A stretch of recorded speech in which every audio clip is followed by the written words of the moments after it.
নমস্কাৰ বন্ধুসকল, মোৰ ইউটিউব চেনেলটোলৈ আপোনালোকক পুনৰ এবাৰ স্বাগতম জনাইছোঁ।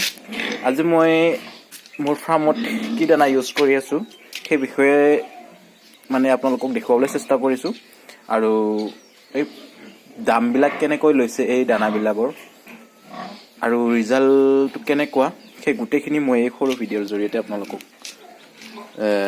ইনফৰমেশ্যনখিনি দিবলৈ চেষ্টা কৰিম।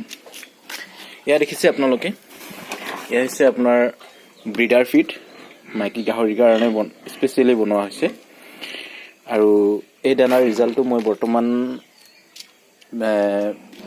ভালদৰে ধৰিব পৰা নাই। এমাহমানহে হৈছে মোৰ ইউজ কৰা আৰু এই ব্ৰিডাৰ ফিডৰ প্ৰাইচ হৈছে আপোনাৰ 2800 টকা কুইণ্টেল। মোটামুটি ভাড়াৰ লগত মোৰ গাড়ী ভাড়া লৈ পেলাই মোৰ 2900 টকা এনেকৈ পৰিছে আৰু তাৰপিছত আপোনালোকে এয়া দেখিছে, এইটো হৈছে আপোনাৰ গডৰেজৰ গ্ৰ'ৱাৰ ফিড।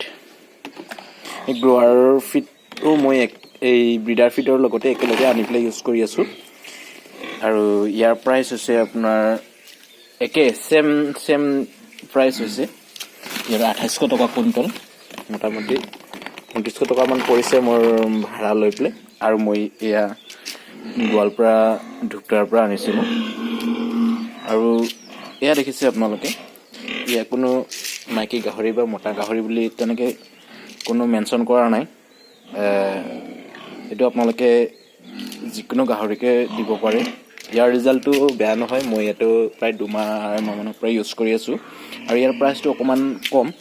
এইটো আপোনাৰ 2500 টকা কুইণ্টেল লৈছে, 1250 টকা বেগ আৰু ৰিজাল্টটো অকণমান পাইছোঁ যদিও মই সঠিককৈ ক'ব নোৱাৰিম আৰু প্ৰাইচবিলাক বেছি হৈছে নে কমেই হৈছে মই ক'ব পৰা নাই, কাৰণ মই আগৰ পৰা ইউজ কৰা নাই আৰু মই কোনো বেলেগ ব্যক্তিক মই তেনেকৈ সোধা নাই। তো তেওঁলোকে যদি ইউজ কৰি আছে বা কোনোবাই ইউজ কৰি আছে যদি মোক ক'ব আপোনালোকে কিমানকৈ ইউজ কৰি আছে। আৰু মই এতিয়া বেলেগ এজনৰ পৰা অকণমান এই বিষয়ে জানিব চেষ্টা কৰিছোঁ। তেওঁ কি এই দানা বহুত দিনৰ পৰা ইউজ কৰি আছে, গতিকে নাজানো তেওঁ কিমানকৈ আনি পেলাই ইউজ কৰি আছে। মোক সঠিক দামটো তেওঁ ক'ব পৰা নাই, আপ ডাউন হৈ থাকে বুলি কৈছে প্ৰাইচটো। তো আৰু মই কেতিয়াবা এই খাচী গাহৰিবিলাকক গ্ৰ'ৱাৰ লগতে আৰু এই ৰাইচ পলিচ মিলাই পেলাই তেনেকৈ খুৱাই পেলাই দানাৰ পৰিমাণটো অকণমান কমাবলৈ চেষ্টা কৰিছোঁ। দানাৰ এই প্ৰাইচটো যেনে ধৰক আপোনাৰ 2800 টকা কুইণ্টেল হ'লে 28 টকাকৈ পাৰ কেজি পৰি যায়। গতিকে মই অকণমান ৰাইচ পলিচ মিলাই পেলাই আৰু মাকৈ মিলাই পেলাই মই ইউজ কৰি অকণমান দানাৰ খৰচটো কমাব চেষ্টা কৰিছোঁ। আৰু মাজে সময়ে মই যিটো জুগুলি মেৰা বুলি কয় সেই মেৰাটো খাচী গাহৰিবিলাকক দি আছোঁ, কিন্তু মই মাইকী গাহৰিক মই দিয়া নাই। মাইকী গাহৰিক কেৱল এইটো ব্ৰিডাৰ ফিড ইউজ কৰি আছোঁ। তো এইখিনিয়ে বন্ধুসকল, মই কি দানা ইউজ কৰি আছোঁ আৰু ৰিজাল্টটো মই আপোনালোকক অকণমান দেখাবলৈ চেষ্টা কৰিছোঁ।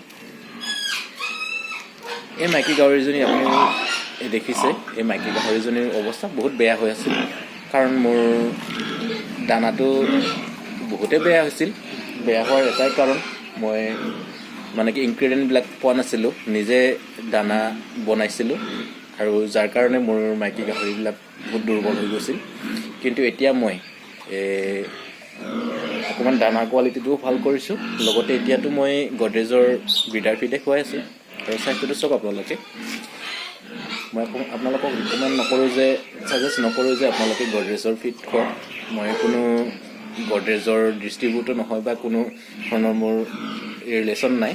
মই জাষ্ট অকণমান কমত পাই পেলাই আনি পেলাই খুৱাইছোঁ, কিন্তু ৰিজাল্টটো মই এতিয়ালৈকে বেয়া পোৱা নাই, ভালো পোৱা নাই, এতিয়া ক'ব নোৱাৰিম সঠিককৈ। তো আপোনালোকে নিজে দেখিছে।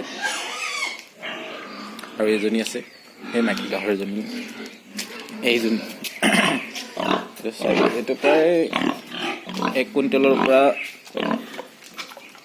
1 কুইণ্টেল 30 কেজিমান হ'ব ওজন আৰু ছাৰ্ভিচ দিয়া হৈছে হেমশ্বেয়াৰ লগত ক্ৰছ কৰাইছোঁ বৰ্তমান প্ৰায় 40 দিন চলি আছে আৰু চাওঁ পোৱালিটো যেতিয়া কিমান লিটাৰ চাইজ কিমান পাওঁ সেইটো হিচাপতে মই দানাৰ সেইটো ক'ব পাৰিম তো এইখিনি আছিল বন্ধুসকল আপোনালোকে যদি গডৰেজৰ দানা ইউজ কৰি আছে কিমানকৈ ইউজ কৰি আছে আৰু লগতে ক'ৰ পৰা ইউজ কৰি আছে জনাব বহুত বহুত ধন্যবাদ ভিডিঅ'টো শেষলৈকে চাবলৈ